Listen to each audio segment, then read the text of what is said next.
Rover, are you all right?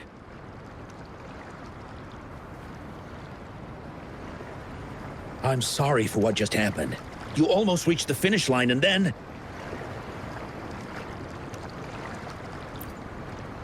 Rover, did you notice anything unusual before?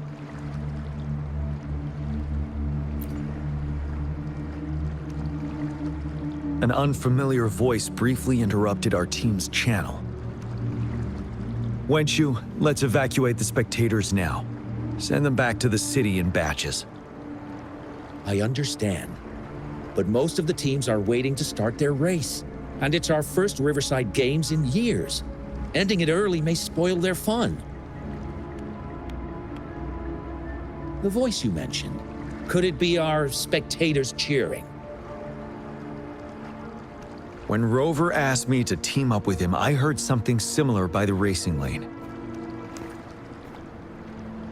I have requested the monitoring data records of all nearby waterways from the Academy for safety measures. I see. I thought the gull puffs were just frightened. There might be an underlying cause of this unusual behavior. The records will take some more time to download. Evacuate the people first. I trust your decision, but... a man somehow ended up riding a gull puff when it all happened, and he seemed to really enjoy it. Now other people are eager to give it a try too. They all seem super excited. I guess it will take some time to evacuate them. Get that person to leave first, and the others should follow. 𝐂𝐨𝐻𝐢, I'm going with you. Of course. Rover, you are respected by many. If you're willing to help us calm people down, it will make things easier for sure.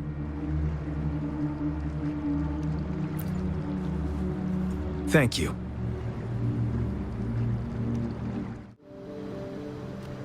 Sir, please calm down and stop talking about riding gull puffs.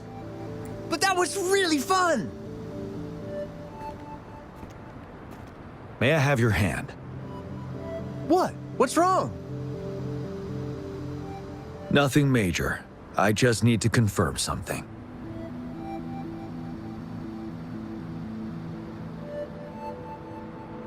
As I expected. Huh? When did I get hurt? I didn't feel it at all.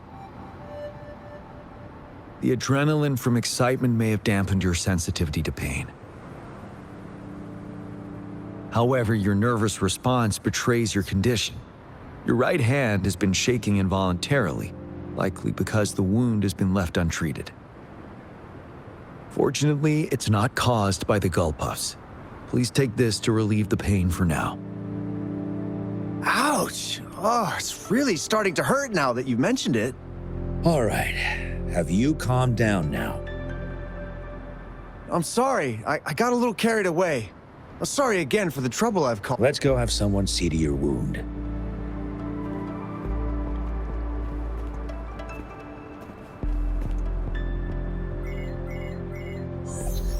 Rover, fancy seeing you here.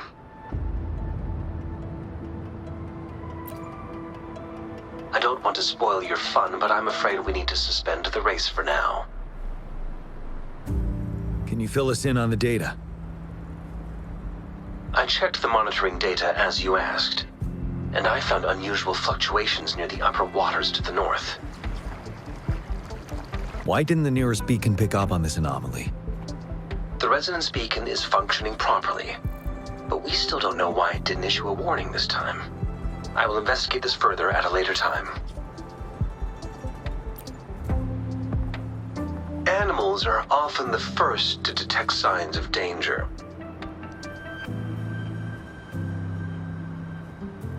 Tacit discords are similar to animals in this regard. They're very sensitive to any change in the frequencies in their surroundings. And that's why those gull puffs went haywire. I suppose that's why you asked me to check the monitoring data for you, Jiyan? Yes. The timing of this change is concerning. Why did it happen precisely during the Riverside Games? Perhaps the Riverside Games' frequency resonated with something in the upper waters.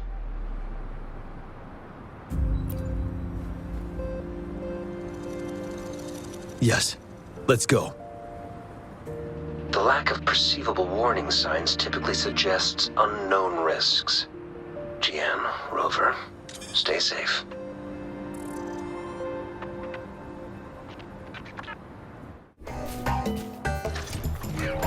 Let's...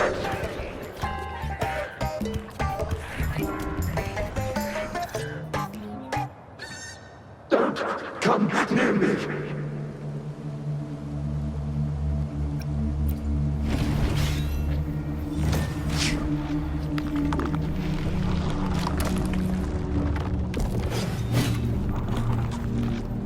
The tacit discords are increasing. Let's take them down first.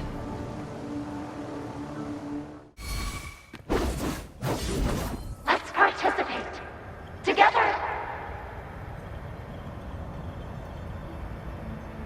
Help me! The voices are coming from here.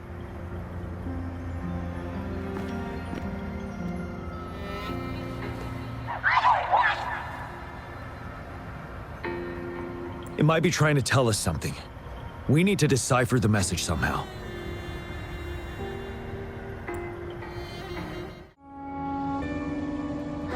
You should relax. We can. Who knows when it's the next? Let's go. Come on. Go. Take over.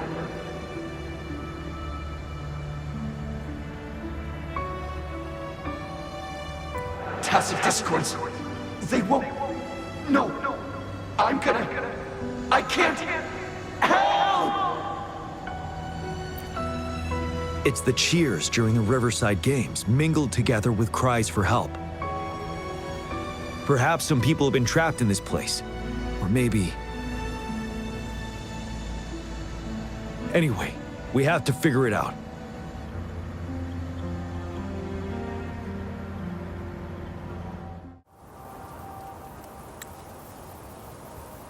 Yes and no. Technically, it's a replica of the city made up of remnant frequencies. Simply put, it's an illusion made of memories. Scholars would call it a sonorosphere. The environment here is ever-changing. One misstep and you may fall. Stay close to me.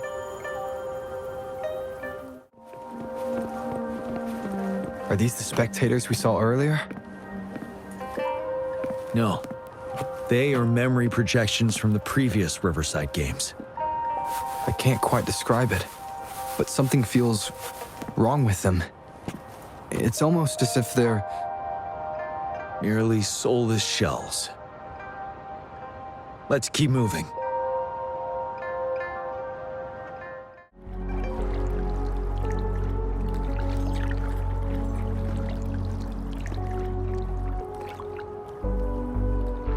Ah, come on! Are you seriously expecting teamwork among members of a temporary team? No wonder they made a mistake. Such a shame.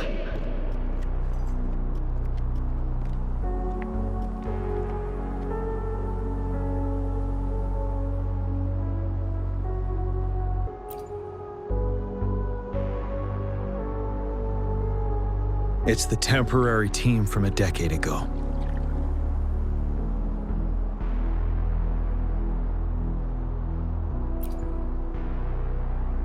I'm fine. Brought back some memories. According to Mortefi's speculation, this sonorosphere was resonating with the Riverside Games frequencies, and it led to the abnormal fluctuations we detected earlier.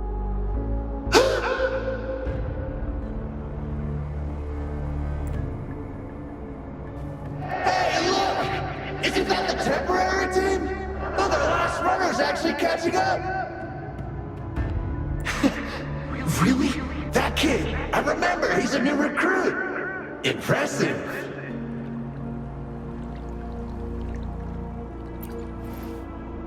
It's the tacit discords. Watch out!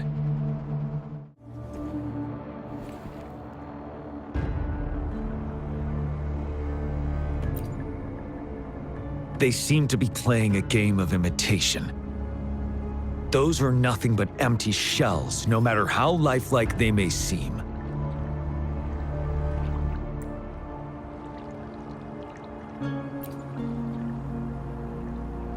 All of this, I have a feeling it all ties back to the temporary team.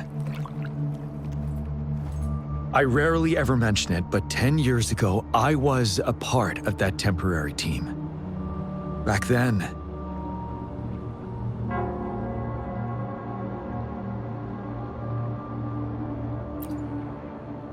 it's the 𝐂𝐨𝐻𝐿 bell.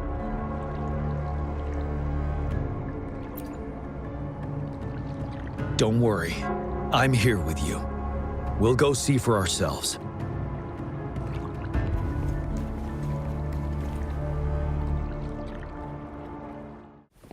Wait, Rover. Look out the window. The city's upside down.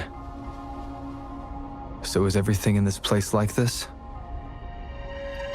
Are these fallen soldiers manifestations of memories? Or the tacit discords imitations? They're tacit discords. Stay close to me. It's too many of them! It's impossible! The reinforcement is here! No! No! They're all dead! No one's coming for us! This is the remaining memory of the dead. We can't communicate with him. Yes, trapped inside his own memories. What on earth are they thinking? Why are we getting new recruits as reinforcements? reinforcements. They're just kids. No way we're letting them on the battlefield like this. Are all of our bases compromised, leaving us with no seasoned soldiers? Yes. The tacit discords devoured our fallen soldiers' frequencies to gain their memories. Back then, we suffered simultaneous assaults on our defenses. We had a critical shortage of troops. The situation was urgent. We had to deploy our latest recruits as a last resort. Many of us couldn't make it back. He does stand out among our new recruits, but he lacks experience on the front line. And now our captain's asking us to listen to his commands? Can we really trust that kid? What are his plans for us now? Retreat or stand guard? We have no choice. Jinzhou needs our protection. We must buy more time for our people. But how do we defend this place, and who's left to do so? You know, those who stay may not make it back. If we must stay to hold the lines, count me. We can't let those monsters take this place. But will our new captain make the right call in time?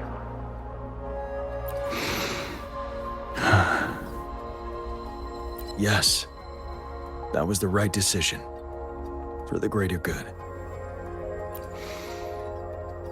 Yes. Damn these monsters! Will they ever stop? Stay focused! The fog This is is not a thickening. game. Stay alert. Be careful of the tacit discords, Rover.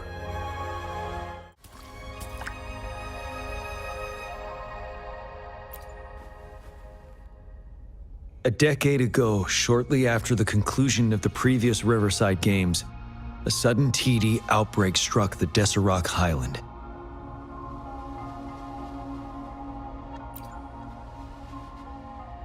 Yes, the Midnight Rangers had to send its latest recruits to the front line because of the situation's urgency. In the end, we contained the outbreak at a heavy price. The battle took countless lives. Our victory was overshadowed by the immeasurable loss.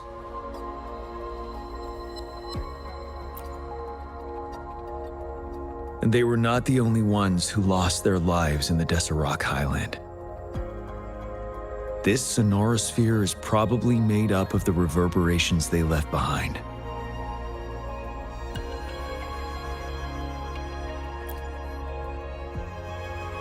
As tacit discords devoured the fallen soldiers' frequencies, they became convinced they were the soldiers they feasted upon. Now, they're just reenacting what happened in their memories. But it seems the remaining frequencies of our soldiers are still resisting.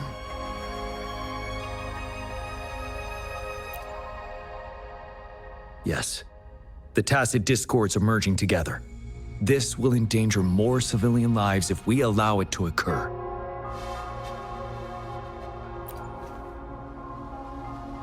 It would seem so. It's the bell. They must be showing the way for us.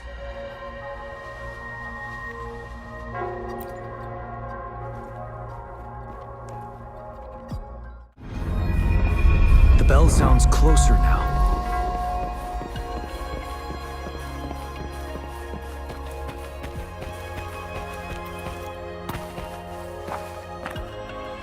The tacit discords should be aware of our presence now. They'll be harder to deal with. Brace yourself for the fight. The atmosphere is thick and dangerous. Let's take down these murmurers. According to what we've learned, this battle happened a decade ago. Why are they only calling out to us now? I think it's because of you. Me? But I didn't even know them. I was wondering why this year, of all times, when the Riverside Games had been held before, and you are the only variable here. You invited me to join your temporary team, so Ganchuan and Lingyang can still participate in the race. We initially fell behind, but later reclaimed the lead. It's like a déjà vu of the race from a decade ago. And that's what triggered the resonance. The fallen soldiers, they must have held on to those memories dearly. That's how they resisted merging with the Tacit Discords. Yes. They have been silently fighting for us all these years, or we would have faced a TD outbreak. During that past battle on Desert Highland, did you... Yes. We fought together. They probably didn't want it to happen again. All those deaths and losses. And so they called out to us for help. Let's move on, Rover. The bell is right ahead. Is it? Nell Square ahead? Let's go.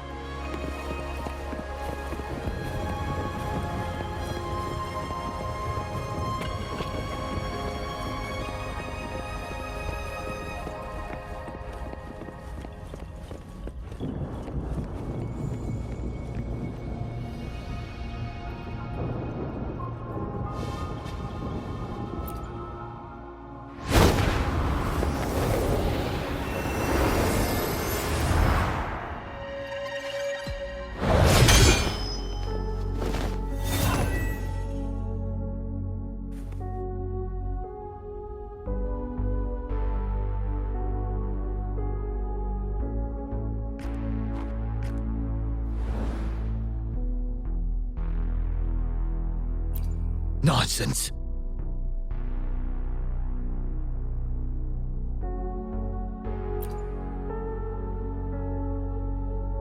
They're reenacting our first lesson for new recruits.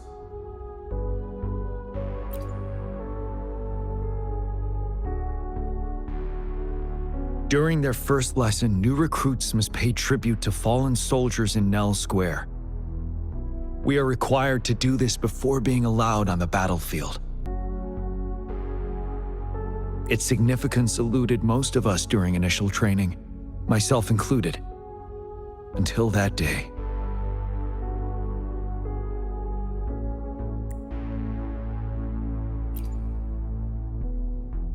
Yes, I didn't attend the memorial that day, but that was when I finally realized. Nell Square. It is the place where our career as soldiers begins and ends. These monsters will never fathom the weight of their sacrifices.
Thank you, Rover.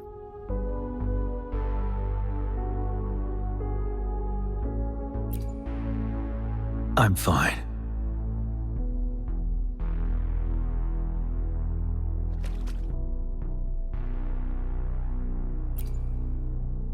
They've been trapped here for 10 years, and now finally free. I hope they're in a better place. What happened here goes far beyond what we know about the wave-worn phenomena so far. I've sampled some of the frequencies here with my terminal. We should deliver the sample to the Academy.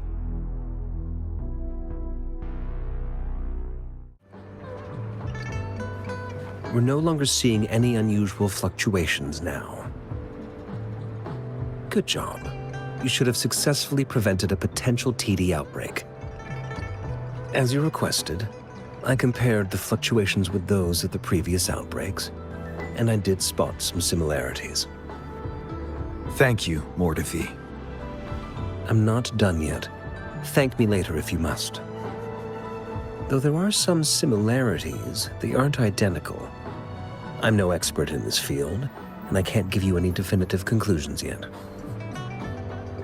This is the frequency sample I've recorded. Frequency sample from a sonorosphere. I'll deliver it to a colleague. It's in better hands with her.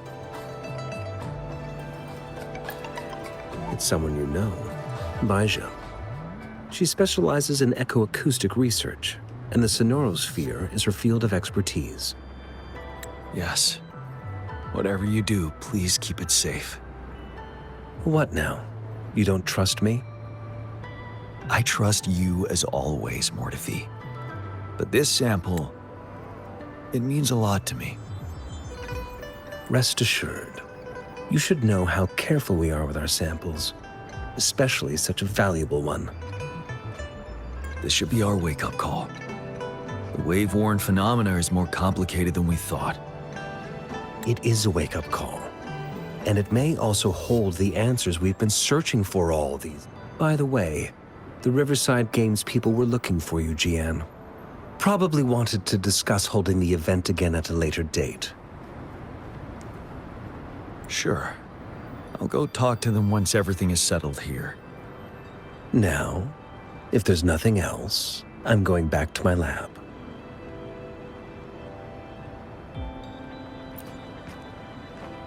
Rover, there is a place I need to visit. Could you come with me? Thank you. I need to pick up something first. See you at Nell Square.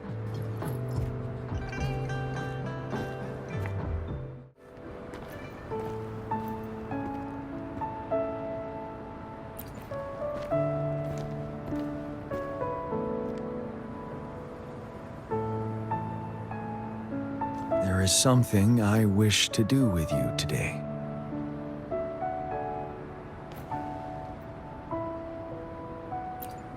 A seed.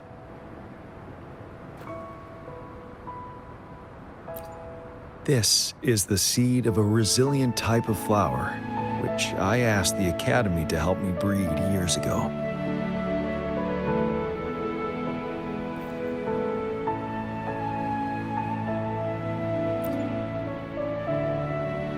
From here, you can see all of Jinzhou City.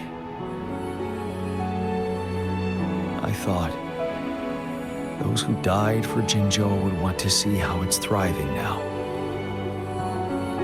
This flower, we named it the Amortia.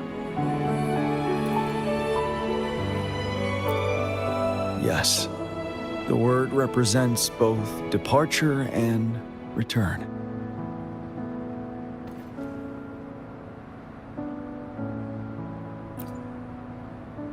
Yes.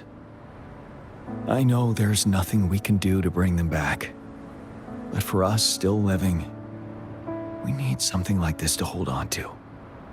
Thank you, Rover, for finally bringing them peace. Now they no longer have to fight. And this is why I believe you should be the one to plant this seed here.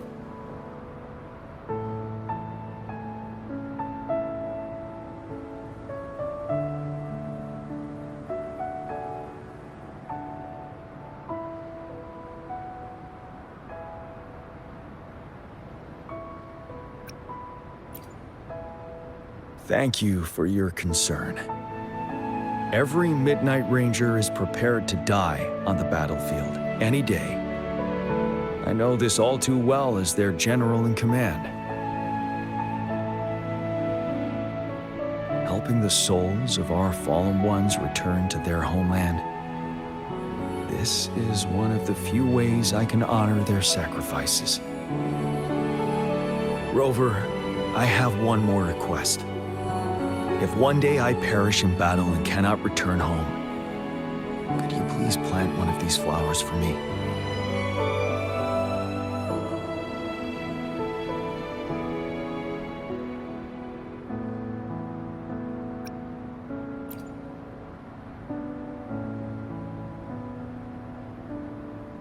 Thank you, Rover.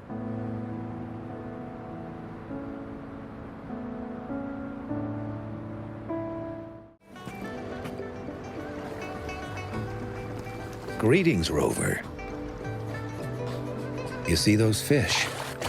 They look so happy in the safety of their pond. Happiness and safety often come at a cost, whether it be for fish or people. And if we don't feel the weight of that price, someone else is carrying it for us.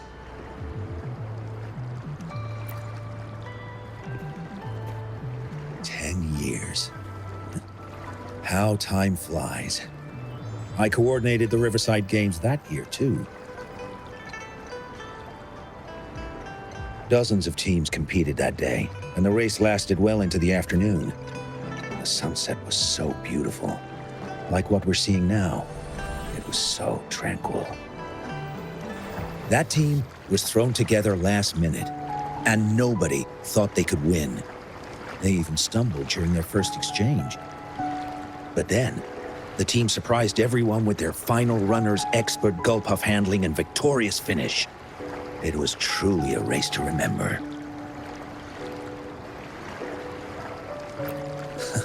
Yes. I still remember how excited those kids looked. Just like how you looked in this photo. We were worried we weren't going to get a photo of you all together. Luckily, the photographer managed to capture a shot of the whole team. I should thank you for bringing that team together, Rover. I'm planning to talk to Jiyan about hosting the Riverside Games another time.